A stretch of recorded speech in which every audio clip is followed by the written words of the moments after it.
Let's explain Maharaja in detail. Movie की शुरुआत होती है महाराजा से, which character is played by Vijay Sethupathi, जो एक सैलून में काम करते हैं। फिर नेक्स्ट सीन में वो एक टॉय शॉप में दिखते हैं अपनी बेटी के लिए कुछ टॉय खरीदते हुए। ठीक शॉप के सामने उसका घर होता है और उस घर में उसकी बेटी और पत्नी बैठे हुए होते हैं। उतने में एक ट्रक आके उस घर से टकराकर घर को तोड़ देता है और वहां उसकी वाइफ की डेथ हो जाती है। कुछ साल बाद उसकी बेटी ज्योति, जो हम देखते हैं स्पोर्ट्स में बहुत अच्छी होती है लेकिन एकेडमिक्स में बिल्कुल भी अच्छी नहीं होती। फिर ज्योति और महाराजा को दिखाते हैं उसकी माँ की पिक्चर और लक्ष्मी की पूजा करते हुए। लक्ष्मी एक ट्रैश कैन है और वो भी उनके घर का एक हिस्सा है, क्योंकि लक्ष्मी ने ज्योति की जान बचाई थी जब उसका घर टूट रहा होता है। उस एक्सीडेंट में लक्ष्मी यानी कि वो डस्टबिन ज्योति के ऊपर गिर जाता है और ज्योति की जान बचा लेता है। महाराजा बहुत चुप रहने वाला बंदा होता है। फिर ज्योति के स्कूल में एक दिन प्रिंसिपल उसे बुलाते हैं और ज्योति को बहुत सारी डांट लगाते हैं। फिर महाराजा उसको कहते हैं कि ज्योति का कोई कसूर नहीं है, मेरी बेटी बेकसूर है, उसे छोड़ दो और उससे माफी मांग लो। और यही सच होता है, ज्योति ने कुछ नहीं किया होता और ये एक गलतफहमी होती है। महाराजा का ऐसा गुस्सा देखकर प्रिंसिपल डर जाता है और जल्दी से ज्योति से सॉरी बोल देता है। कुछ दिन बाद ज्योति कहती है कि उसे स्कूल के कंपटीशन के लिए कैंप जाना है, जिसपे महाराजा थोड़ा टेंस हो जाते हैं लेकिन ज्योति को भेज देते हैं। महाराजा के पास अब अपना सैलून होता है तो रात को काम खत्म करके घर वापस आता है। फिर नेक्स्ट सीन में हम आते देखते हैं एक सांप को जो घर के अंदर आ जाता है और बेहोश पड़े महाराजा के ऊपर से चला जाता है और खिड़की के पास एक ग्लास रखा होता है वो टूट जाता है, जिससे महाराजा को होश आता है। घर पूरा बिखरा होता है, कुछ नहीं पता कि आखिर वहां पे क्या हुआ। नेक्स्ट सीन में हम एक आदमी देखते हैं जो कार रिपेयर की शॉप में जाकर लड़ाई करते हुए दिखता है, क्योंकि किसी ने उसका चश्मा चुरा लिया था। उसने अपनी गाड़ी रिपेयरिंग के लिए दे रखी थी और कार रिपेयर करने वाला बंदा जो 2 दिन पहले ही जेल से आया होता है कि जमकर पिटाई कर देता है। फिर वही मैकेनिक उस कार के ओनर के पास जाता है दोबारा अपना बदला लेने के लिए, उसकी खूब पिटाई करता है और बताता है कि चश्मा उसी ने चोरी किया होता है। नेक्स्ट सीन में महाराजा पुलिस स्टेशन में होता है अपनी गुम गए डस्टबिन की कंप्लेंट लिखवाने के लिए और उसके चेहरे पे एक चोट लग रखी होती है और सर भी जख्मी होता है। महाराजा बताते हैं कि कल रात में अपनी दुकान बंद करके घर गया, घर की चाबी मैंने बाहर एक गमले के नीचे रखी होती है, ठीक वहीं से मैंने अपनी चाबी उठाई और दरवाजा खोला और अंदर गया, हॉल की लाइट जलाई, बैग नीचे रखा, कपड़े चेंज किए, तब मुझे पीछे से कुछ आवाज सुनाई दी। मुड़ के देखा तो 2 आदमी थे मास्क पहने हुए। एक मेरे पास आया, मेरा मुंह बंद कर दिया, मैंने उसके हाथ पे काट लिया। तभी तीसरा आदमी आके मेरे सिर पे रॉड मार देता है और मैं वहीं बेहोश हो जाता हूँ और इसी बीच लक्ष्मी घर से चोरी हो जाती है। पुलिस को लगता है कि महाराजा ज्वेलरी की बात कर रहा है। देन महाराजा बताता है कि नहीं, मेरे पास कोई ज्वेलरी नहीं थी, मेरा एक डस्टबिन चोरी हो गया है। वो डस्टबिन का नाम नहीं लेता लेकिन लक्ष्मी लक्ष्मी कह के उसे बोलता है और उसकी फोटो दिखाता है। पुलिस वाले इस केस को लेने से मना कर देते हैं। महाराजा हर कोशिश करता है लेकिन पुलिस वाले नहीं मानते। वो पैसों का लालच देता है और फिर पुलिस केस ले लेती है और ये सब बातें वो करता है सीनियर ऑफिसर के साथ और कहता है कि उन तीनों चोरों में से एक चोर के पीठ पे कान था, तो जिससे कि उन्हें मदद हो जाएगी उस चोर को ढूंढने में। 5 लाख मिल रहे होते हैं तो कचरे का डिब्बा ढूंढने में लग जाती है सारी पुलिस, हर तरफ ढूंढती है और पुलिस वालों को ये भी लगता है कि शायद डस्टबिन में कुछ तो होगा जो महाराजा उनसे छुपा रहा है, क्योंकि एक डस्टबिन को ढूंढने के लिए कोई 5 से 7 लाख रुपए क्यों ही देगा। नेक्स्ट सीन में हम सेल्वम और सबरी नाम के 2 चोरों को देखते हैं और वो सिर्फ लोगों को लूटते नहीं हैं बल्कि उनको गोली से मार भी देते हैं उनके घर से सारा सामान लूटने के बाद, और आराम से बैठकर वहाँ पर अपना फेवरेट खाना बनाते हैं और उसे खाते हैं। और सेल्वम की भी अपनी एक फैमिली होती है और वो अपनी फैमिली से बहुत प्यार करता है और उन्हीं के लिए ये चोरी करता है। अपने बच्चे के लिए वो कुछ भी कर सकता है, उसकी सारी ख्वाहिशें पूरी करना चाहता है जिसके लिए वो ये सब चोरियां करता है। और वहीं पे हमें दिखता है वो कचरे का डब्बा लक्ष्मी। उधर महाराजा पुलिस स्टेशन में ही बैठा रहता था ये सोचकर कि शायद लक्ष्मी के बारे में कुछ तो पता चल जाए। पैसे देकर वो पुलिस वालों को ढूंढने तो लगा देता है लेकिन पुलिस वाले उसे ढूंढने के नाम पर एक नया डस्टबिन ढूंढ रहे होते हैं जिसकी हालत वो सेम पुराने वाले डस्टबिन जैसी बनाकर महाराजा को चेप सके। और उधर महाराजा चुपचाप सारे काम करता था, पुलिस की गाड़ियां धोता था, सिगरेट लाता था, चाय लाता था और साथ ही साथ उनके लिए खाना भी लाता था। और ज्योति को दिखाते हैं कि वो अपने कैंप की कंपटीशन की प्रिपरेशन कर रही होती है, उसे कुछ पता नहीं होता लेकिन हाँ वो बीच बीच में महाराजा को वॉइस मैसेजेस भेजती रहती थी और ये भी कहती थी कि जल्दी से वीडियो कॉल करके उसे लक्ष्मी दिखाए। सेल्वम की अपनी इलेक्ट्रॉनिक्स की दुकान थी और उसके घर वालों को ये बिल्कुल नहीं पता था कि सेल्वम चोरी भी करता है, लेकिन सेल्वम जिस भी घर में चोरी करता था वहां से कुछ ना कुछ जरूर उठा के लाता था जिसे वो अपनी बेटी अम्मू को दे देता था। ऑफिसर्स को एक बंदा मिलता है नल्ला शिवम के नाम का, जो कि ऑफिसर्स के लिए काम करता था और उसकी पुलिस से पुराने लिंक्स थे, और वो उसके साथ मिलकर एक कचरे का पुराना डिब्बा ढूंढने में लग जाते हैं जिससे कि वो महाराजा को बेवकूफ़ बना सके। और फिर पुलिस स्टेशन में आता है कार रिपेयर शॉप का ऑनर, जो कि अपने मैकेनिक की रिपोर्ट लिखवाने आता है, जो वही बंदा होता है जो हमने शुरू में देखा होता है, जो पिटाई कर देता है एक कार ओनर की, जिसने चश्मा चुराया होता है, और इसका नाम होता है धना। और अब धना गायब, और वो बंदा कंप्लेंट लिखा के ठीक महाराजा के साथ में बैठ जाता है और उसके हाथ में धना की फोटो होती है। महाराजा उस फोटो को देखते हैं और ऐसा लगता है कि शायद महाराजा उसको पहले से जानते हैं, और यही सब सोच के महाराजा उससे पूछते हैं, भाई तुम इसको जानते हो? फिर वो कहता है, हाँ ये मेरे यहाँ काम करता है।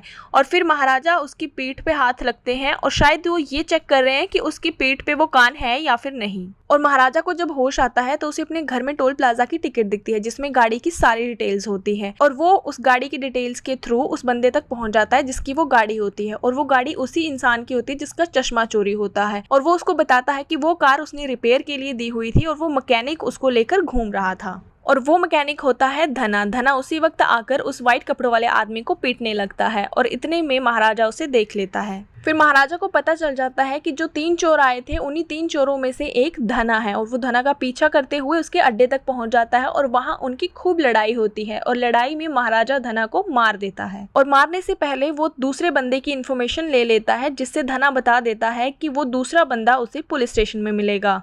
और यही कारण था कि महाराजा पुलिस स्टेशन के इतने चक्कर लगा रहा था और पुलिस स्टेशन में ही बैठा रहता था, ताकि उसे वो दूसरा चोर मिल जाए। उधर धना नहीं मिलता है तो पुलिस वाले कार ओनर को बुलाते हैं, और उन्हें लगता है कि उसी ने धना को गायब कराया, लेकिन वो बताता है कि धना तो उसकी पिटाई करके वहां से निकल जाता है, लेकिन उससे पहले कोई बंदा आता है और धना के बारे में पूछता है।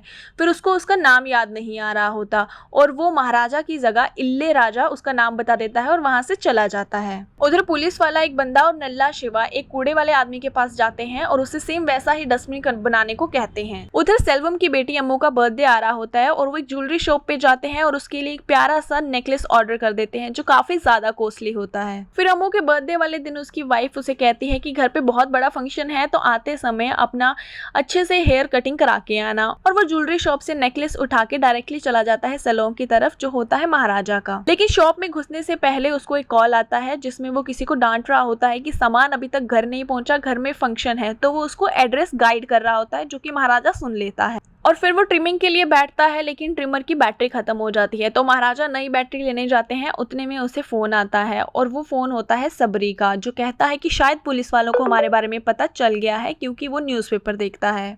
उतने में सेल्वम कहता है कि टेंशन मत लो, हो सकता है उनको हमारे बारे में नहीं पता चला हो, उसमें क्लियरली कुछ भी नहीं लिखा था। और इतने में महाराजा आ जाता है और सेल्वम को लगता है कि महाराजा ने सब कुछ सुन लिया। फिर सेल्वम घर पहुंच जाता है, लेकिन उसे अभी भी यही टेंशन रहती है कि महाराजा उसकी बातें सुन चुका है। फिर सबरी से वो ये सब डिस्कस करता है और वहां से निकलने लगता है सेल्वम को मारने के लिए। लेकिन इससे पहले कि वो लोग वहां पहुंचते, महाराजा ही उनके घर पहुंच जाता है, और सेल्वम को लगता है कि शायद महाराजा ने सब कुछ पुलिस को बता दिया और इसीलिए हमें पकड़वाने पुलिस को ले आया है। लेकिन ऐसा कुछ नहीं होता। महाराजा तो वो नेकलेस देने आया होता है, जो कि सेल्वम महाराजा की दुकान पे भूल जाता है। और उधर सेल्वम की वाइफ को बिल्कुल यकीन नहीं होता कि मेरा पति ऐसा भी निकल सकता है। पुलिस उन्हें बताती है कि आपका पति एक चोर ही नहीं, रेपिस्ट भी है, बहुत सारे लोगों के घर भी लूटे हैं और बहुत सारी औरतों का रेप भी किया है। ये सब सुनकर सेल्वम की वाइफ उससे सारे रिश्ते तोड़ लेती है और कहती है कि कभी भी हमारे पास वापस मत आना। उधर ज्योति का स्पोर्ट्स कैंप कंप्लीट हो चुका था और अब वो घर आ रही होती है।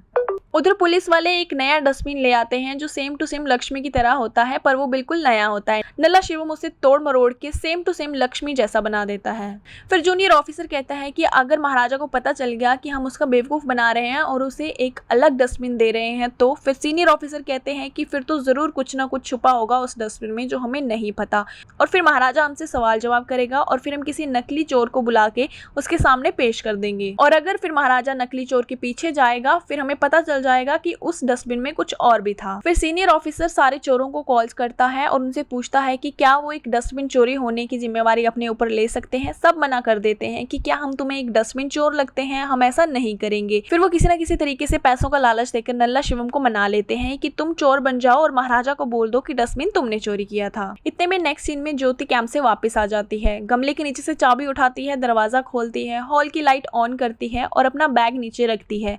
कपड़े बदलने रूम में जाती है और कपड़े चेंज कर लेती है और फिर वहाँ कोई छुपा हुआ होता है और वो होता है धना। धना से कोई सामान हिल जाता है और ज्योति को आवाज आती है। ज्योति जैसे ही पीछे मुड़ के देखती है उतने में नल्ला शिवम उसकी आंखें बंद कर देता है। फिर ज्योति उसको हाथ पे जोर से काट देती है। ज्योति उन लोगों से बचकर वहाँ से भागने की कोशिश करती है, लेकिन वहाँ पर सेल्वम भी मौजूद होता है। तो वो ज्योति को रॉड से सिर पे मारता है और उसे पूरी तरह से पीटता है। फिर नल्ला शिवम कहता है कि ये तो बिल्कुल उल्टा हो गया, इस वक्त तो महाराजा को घर पे होना चाहिए था और हम उसे पीट कर वहाँ से निकल जाते। और ये सब बोल के नल्ला शिवम ज्योति का रेप कर देता है और वो तीनों वहाँ से चले जाते हैं। और इसके बाद घर पे आते हैं महाराजा। इसके बाद वो तीनों महाराजा के आने का वेट करते हैं क्योंकि महाराजा ठीक 10:30 घर आता है। लेकिन ज्योति ने नए जूते लाने के लिए कहा था और वो जूतों के लिए वेट कर रहा होता है क्योंकि वो जूते आउट ऑफ स्टॉक हो गए होते हैं और वो लेट हो जाता है और इतनी ज्यादा देर हो रही थी तो वो तीनों घर से चले जाते हैं। पुलिस ऑफिसर नल्ला शिवम को सब कुछ रटाने के लिए महाराजा को एक बार फिर से फोन पे कहानी दोहराने के लिए कहता है,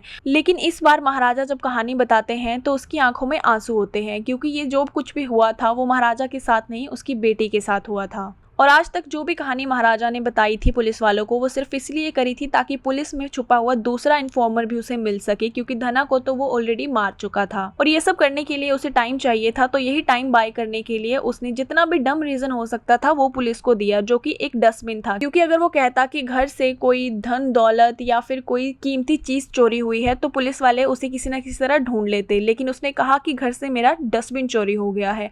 तो डस्टबिन कौन ही चोरी करेगा? इस केस को सॉल्व करने के लिए बहुत ज्यादा टाइम लग जाता और इसी बहाने महाराजा को टाइम मिल जाता है पुलिस स्टेशन में टाइम बिताने का और उस दूसरे बंदे को ढूंढने का। लेकिन जब नल्ला शिवम ये सारी कहानी सुनता है फोन पे तब वो बिल्कुल डर जाता है क्योंकि उसे सब कुछ याद आ जाता है और वो पुलिस को कहता है कि मैं ये चोर की एक्टिंग नहीं कर सकता, लोग क्या सोचेंगे कि मैंने एक डस्टबिन चोरी किया। लेकिन नहीं, अब तो ऑफिसर बिल्कुल भी नहीं मानते। उसने कहा तुझे ही ये चोर बनना पड़ेगा और नल्ला शिवम सोचता है कि मैं रात को किसी तरह यहाँ से निकल जाऊंगा, लेकिन पुलिस वाले उसे नहीं जाने देते और अपने साथ ही सुला लेते हैं। और उधर हमें दिखाते हैं कि ज्योति की ये हालत होने के बाद जल्दी से महाराजा उसे हॉस्पिटल लेकर जाता है और ज्योति उसको कहती है कि मुझे एक बार उस इंसान से मिलना है जिसने मेरी ये हालत करी है।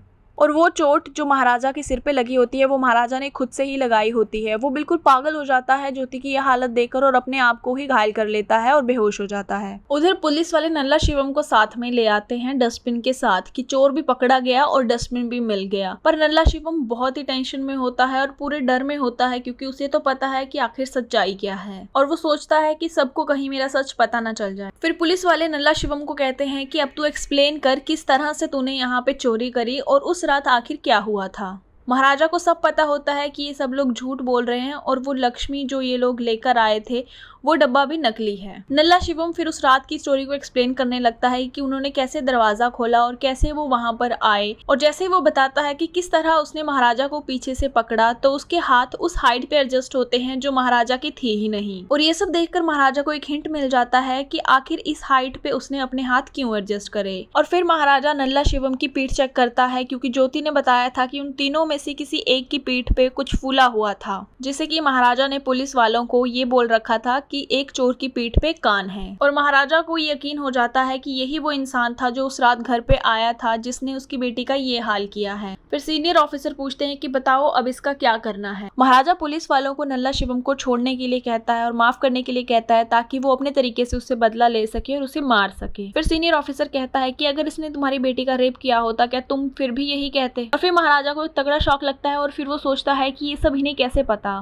फिर सीनियर ऑफिसर बताते हैं कि जब महाराजा एक डस्टबिन के पीछे उनको 7 लाख रुपए देने के लिए तैयार हो गए फिर उन्हें यही लगा कि जरूर कुछ न कुछ है जो छुपाया जा रहा है। फिर पुलिस वालों ने अपनी अलग से छानबीन करनी शुरू कर दी थी और फिर धना को ढूंढते ढूंढते जब वो धना के अड्डे पे पहुंचे और धना की लाश वहां पर मिली, वहां पर धना का फोन भी पड़ा था जिसपे नल्ला शिवम का कॉल आ रहा था। वहां से ये लोग समझ गए कि कुछ ना कुछ कनेक्शन तो है और ये भी हो सकता है कि पुलिस वालों ने धना की लोकेशन ट्रेस करी हो। धना की लोकेशन सेम डे पे ही महाराजा के घर के पास भी दिखी हो और नल्ला शिवम की लोकेशन भी सेम ऐसे ही महाराजा का फोन भी ट्रेस किया होगा और महाराजा की लोकेशन धना के मरने वाले दिन धना के यहाँ भी पाई गई होगी और सेम डे पे महाराजा की लोकेशन हॉस्पिटल में भी मिली होगी जिससे डॉक्टर से उन्हें सब कुछ पूछताछ कर ली होगी और उन्हें पता चला होगा कि महाराजा के साथ उस दिन आखिर क्या हुआ था। इसलिए पुलिस वाले भी उस वक्त महाराजा का साथ देने के लिए तैयार हो जाते हैं और वो चाकू महाराजा के हाथ में पकड़ा देते हैं कि अपने तरीके से उसको जैसे भी रिवेंज लेना है वो ले सकता है और दरवाजा बंद करके उसके घर के बाहर चले जाते हैं। और फिर महाराजा नल्ला शिवम का वो हाल करता है कि वो हमेशा हमेशा के लिए नर्क में भी उस चीज को याद रखेगा। उसके बाद पुलिस सेल्वम का पता भी लगा लेती है और महाराजा को वहाँ का एड्रेस दे देते हैं। फिर महाराजा सेल्वम के पास पहुंचता है और अपनी बेटी को भी उसकी टीचर के साथ वहीं पे बुला लेता है। फिर जैसे महाराजा सेल्वम को देखता है, फिर एक स्लोमो शॉट आता है और उसे सब कुछ याद आ जाता है कि ये सब आखिर कहाँ से कैसे शुरू हुआ होगा। फिर आता है वही फर्स्ट सीन जो मूवी में दिखाते हैं कि महाराजा का घर टूट रहा है, एक ट्रक उसमें आ गया है। वो एक्चुअल में महाराजा का घर नहीं होता, वो सेल्वम का घर होता है। और उस दिन महाराजा अपनी वाइफ के साथ और बच्ची के साथ सेल्वम के घर आया होता है उसकी वाइफ को वो लॉकेट लौटाने के लिए। लेकिन सेल्वम की वाइफ वो लॉकेट लेने के लिए मना कर देती है, इसलिए वो टॉय शॉप में जाकर बच्ची के लिए कुछ खिलौने लेने जाता है। लेकिन इतने में वहाँ ट्रक आ जाता है और घर को टक्कर मार देता है और घर टूट जाता है।